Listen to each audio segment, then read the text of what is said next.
Hello my fellow explorers! So this week I decided to take a little bit of a break from the travel vlogs that I've been doing and catching up on, and decided to get back into doing travel tips and related things, and specifically today and some other videos that I plan on doing on tips for studying abroad, whether that be where you should study abroad or how to pay for it or what kind of time period should you do. Should you do a year, a semester, just for summer, all that jazz. But today we're going to be talking about tips on how to dress when you study abroad. Because if you're like me coming from America, the atmosphere in pretty much any other country and the way that students dress is very different than American culture. So first, let's talk about the kind of outfits that we Americans tend to wear. I know every school is different, but there's still general rules of thumb on what's acceptable and what isn't. At my school, at least, a lot of the outfits that you wear are sorority, fraternity, sports, or your school attire. So like right now, I'm currently wearing a shirt that has my sorority on it. That's perfectly acceptable. Fraternities wear their letters as well. If you're on a sports team, you wear those shorts, or you can just wear the general like school that you're wearing, and that's pretty acceptable clothing.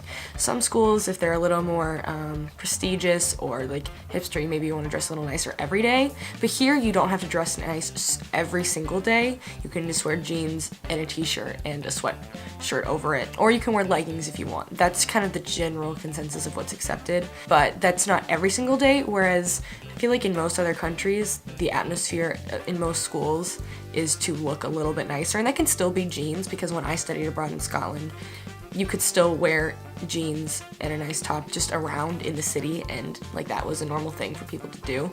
I think that also depends on the country. In general, most other countries, you want to dress a little bit nicer. So with that being said, let's get on into the tips on what to pack and what to wear and etc. So tip number one, avoid branded t-shirts. This be, like I said, the sorority shirts, fraternity shirts, sports teams, your college back home. Just kind of leave them at home, or only bring one or two if you think you're gonna work out or do some outdoorsy stuff that it doesn't really matter as much. My experience was a little different than that because I was doing a summer program. It was just like a program of Americans, so in that situation it was okay to wear the shirts, but we definitely wouldn't wear them out and about in the world. And this also applies to sweatpants. I generally just recommend leaving sweatpants at home. For girls, the much better alternative is leggings. They fit better, they look better, and I think they're much more comfortable if you want to go hiking or if you want to go exercising. It's just a better plan. Tip number two is potentially the most important, and that's understanding your environment. You want to go into your experience knowing enough about the culture that you know where it is geographically, what the temperature is usually like on a day-to-day basis, so you go into it aware. Because what I wore in Scotland is not going to be the same as what someone in Spain is going to wear at any time of year. Even though I went in the summer in Scotland, I still had to pack some light sweaters, and I had to pack a raincoat because I knew it rains a lot. So you need to go into it knowing that stuff so you can plan accordingly. Tip number three is actually one that is more of something that I learned from my own mistakes, and that is to limit your shoes. Shoes take up a lot of space if you aren't aware. And so I think I packed tennis shoes, Converse, my little booties, black sandals. I know there were at least multiple of them that I didn't wear. So in the end, I recommend definitely getting a pair of Converse because Converse looks cool, casual with any outfit. A pair of hiking boots if you plan on doing a lot of outdoors activities. If not, bring your tennis shoes. I wish I hadn't brought my tennis shoes when I went, only because I didn't do any exercising in a gym. I just got my exercise from all the hikes that were available to me. I would say one pair of nice sandals if the weather permits, and then a pair of booties. I brought a really low pair that are hardly have a heel. Going back, I think I might have brought my higher ones if you prefer higher ones and don't mind a little bit of walking. Definitely leave all of your stilettos at home. I think that's super unnecessary. So tip number four is to wear things that are neutral colors and have fairly neutral patterns. So if you see what I'm wearing today, I am wearing a gray shirt, if you ignore the sorority logo, with a neutral green and black and white jacket with it has a little bit of a hood on it. And then I'm also wearing this scarf, which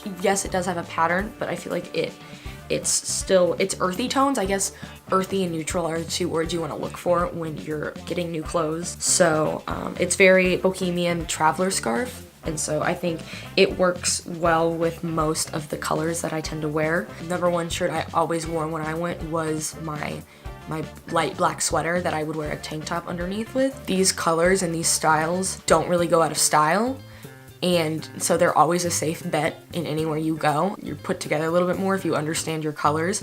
You can, if you are really fashion forward, if you want to wear the bright colors, you can, but just know that when you look at these photos a little later in life, you might regret some of that stuff. So I definitely recommend timeless, neutral, earthy tones. And this doesn't just apply to your clothing.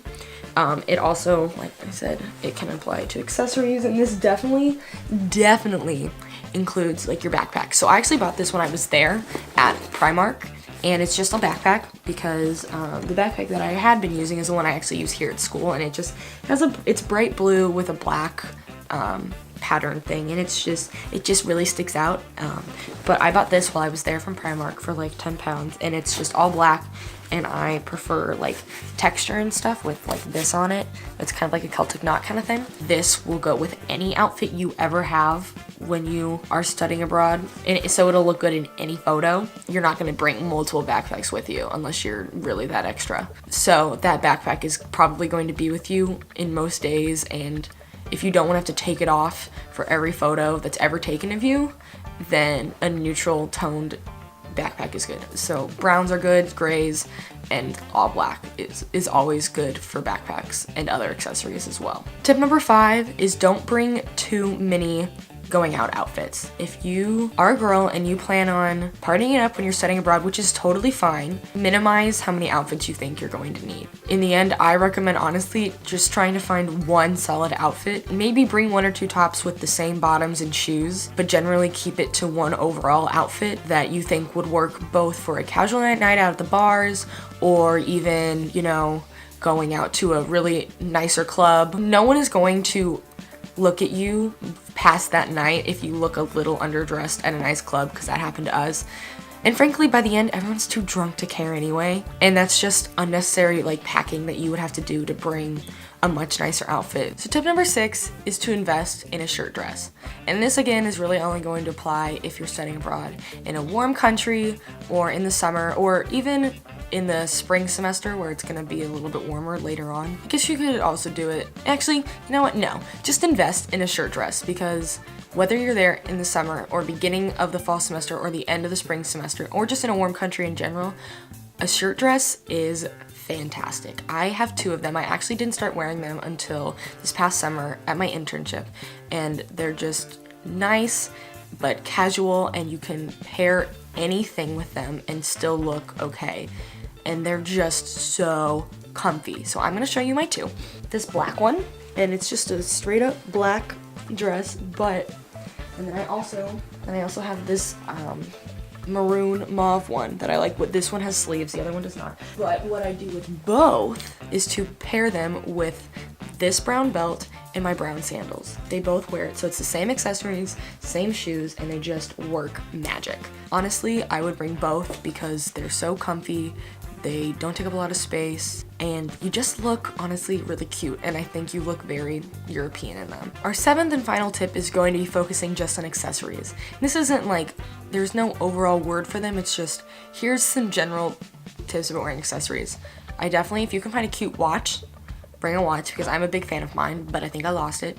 It was plaid, shocker. When it comes to purses, you can, I would say if you want to bring 2 max, that's fine. Typically, being someone who always wants her camera with me, I'm going to bring one that's more this size, so I can also, along with my keys and my phone and my money, I can put my little digital camera or my GoPro in this one. If not, and you want to bring a purse, you can bring something that's more this size.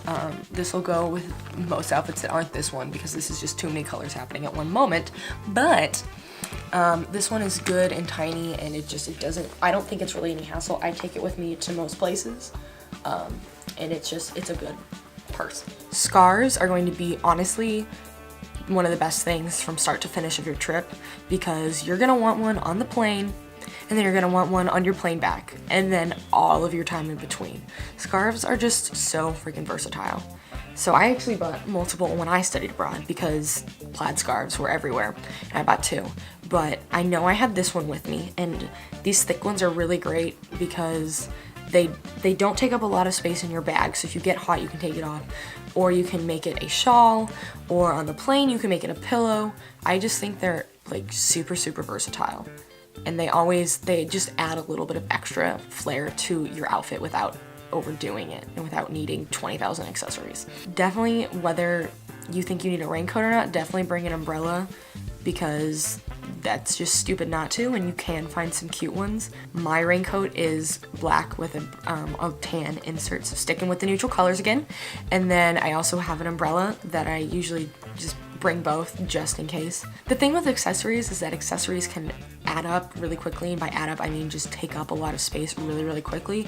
And to be honest, you're probably going to find some accessories that you like there that you're gonna buy, so don't overdo it with the jewelry or the scarves or the rest of the accessories that you think you need. Bring a couple and then you can plan on buying more there, because I always end up finding accessories that I like. So just be mindful of what you're bringing and how much space it's taking up. When you're studying abroad, you want to blend in with the culture.